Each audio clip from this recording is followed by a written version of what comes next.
Another 3 hours of Raw. God almighty, let's see what happened. We start off with Heyman and Lesnar coming out. I enjoyed this segment. Heyman's always a pleasure to listen to. I don't understand them calling out the referee just to mock him. But regardless, it was a fun segment. I always like hearing Heyman talk.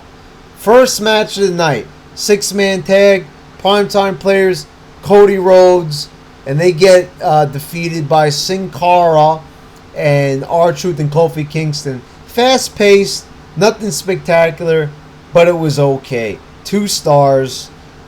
Then we get Ryback, and he gets a win by disqualification because Jinder Mahal interferes. All of a sudden, they remember this feud after a whole week of absence from this feud, with nothing going on. They switched to Heat Slayer. Now they're back to Mahal. Don't understand it. Pointless, because I don't know anybody who wants to see this match. We all know that Ryback's going to win, and that Mahal's going to get his ass kicked, so I don't see the point. Then we've got Orton and Del Rio, and this was actually a very enjoyable match. I'm going to rate it 2 3/4 stars. There wasn't really any slow spots in this matchup. Pretty enjoyable stuff. A clever finish playing off of the SummerSlam result. I liked it. I didn't expect myself to really enjoy this match, but I did. Not too many complaints coming out of this one. Then we got Sandow defeating Brodus Clay. A great result, but after the match wasn't that good at all. Just a little cheap win by, Sandow, but a win is a win. But then after that, they switched the focus right back to Clay. He kicks his ass and then dances with kids to no reaction at all. Brodus Clay, this big overweight pedophile dancing with a bunch of fucking kids feeling up on him. Disgusting. And I didn't like it because, Sandow was just getting some momentum, and then they just fucking kill it by switching the focus back to Clay. Then we get Shawn Michaels, and he's almost about to cry, talking about how much he loves Triple H and how much he deserves our respect. You could have heard a fucking pin drop during this. I'm a big Shawn Michaels fan of all time. I've even said in past videos, he is my favorite wrestler of all time. My favorite in-ring performer. Nobody has had better matches than Shawn Michaels, in my opinion. But God fucking mighty, he was making me want to vomit during this match. Triple H hasn't been good since 2001, like Heyman said at the top of the show. Because it's true, ever since he tore his quad, he's never wrestled a match quite like he did back in the day. And I know a lot of people are going to flame me for that, but go right ahead. Because if you're using any logic, you'd see that Triple H, has he had good matches since the quad tear? Of course. But has he, wrestled to the best of his ability since then? No, he has not. So, he should have been retired a long time ago. I enjoyed the Undertaker matches, but it's time to hang him up, Triple H. Enough with it already. Then we've got Big Show and Otunga. Otunga returns, but he pisses off AJ, so she puts him in a match. Classic Teddy Long booking with punishing a heel by putting him against a larger opponent. Big Show brings out the final cut, a move he hasn't used in years, so that was okay. But, does anybody care that Otunga's back?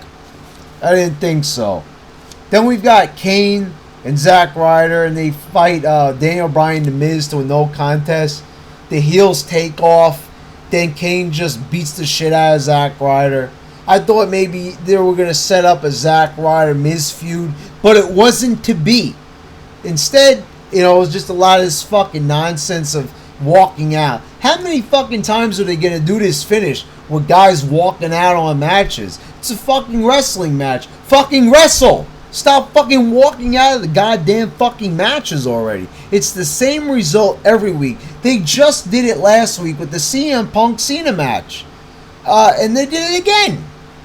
No result, no fucking nothing. A waste of time. Then we got a Battle Royal. And holy fucking shit, was this Battle Royal a piece of garbage. What a piece of bat guano. I felt like a bat just came from my ceiling and dropped a bunch of shit all over my fucking head. Caitlyn wins this after a botch finish. How boring. It brought me back bad memories of WrestleMania 25 and the Diva Battle Royal. What the fuck was going on in this match? You had botches all over the place. People were going for slams and dropping other divas. You know, I understand they're women, but you could get Trish Stratus, Lita, Jacqueline, Jazz, Victoria, and they might be past their prime, but they could wrestle this match 5 times better than these fucking hacks ever could. What a waste, and nobody even reacted to Caitlyn winning. Ugly fucking whore. Then up next we got Ziggler and Jericho. How predictable can you get? AJ blows the finish for everybody by saying that if Jericho loses this match, his contract is going to, is going to be up. And then they said that if he wins, he gets the Money in the Bank. Well, obviously, you know, with that stipulation that they're not going to give the Money in the Bank to a guy who's leaving the WWE anyway tomorrow to go on tour with Fozzy. Holy shit, 75% I think of people watching Raw tonight knew beforehand that Jericho was about to fucking leave. So by doing this, by saying that if he wins the match, he's going to win, you know, something that would require you to be long term by winning the Money in the Bank in order for it to cash it in. Don't you think that it would have been wiser to just say, okay, Ziggler, you want one more shot at Jericho? Jericho, this is his last night in WWE, so for his farewell match, we're going to have one more rematch, and this is your last opportunity. Bang, bang, boom. Jericho still could have won this matchup, and we wouldn't have been any the wiser.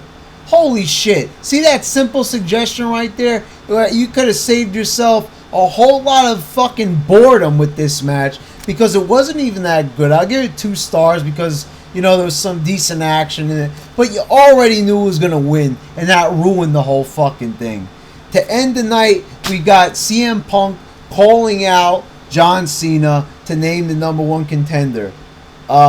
He tells him he respects him, but then says kind of that he doesn't. He wants him to say that he's the best in the world. So what the fuck is he trying to say? Cena refuses. The segment was okay. Cena wasn't overly horrible on the mic like he usually is. Then Punk turns his attention to Lawler, calls him in the ring. And by the way, Cena just walks out and Punk lets him leave. I don't understand that. So I guess he's not the #1 contender now. So anyway, Lawler comes in the ring and he won't say he's the best in the world. So Punk kicks him in the back of the head. So does that mean that at Night of Champions, this is the #1 contender? Fucking 60-year-old Jerry the King Lawler? I hope the fuck not. By God, you're never going to get people to buy a pay-per-view with that kind of main event. That's fucking pathetic. It better not be. I hope to God it's not. Anyway, this show, you know, you had some decent stuff on here. I enjoyed Orton Del Rio. But for God's sakes, 3 hours is way too fucking much. In New York, the show ended at 11:15. And I was already fucking exhausted from this goddamn... I've never been exhausted from a TV show before. But holy shit, you come home from work and you come home from the gym. And my God, when you gotta watch a 3-hour episode of Raw, because because you're so loyal to fucking pro wrestling, it's like almost like you don't have a choice, and you're fucking exhausted by the end of it. I shouldn't be exhausted by the end of the show. It was, okay, but my God, shorten this back to 2 hours and get rid of all this fucking talky garbage that no one cares about. And the fuck with that Battle Royal, worst thing I've seen in a long ass time.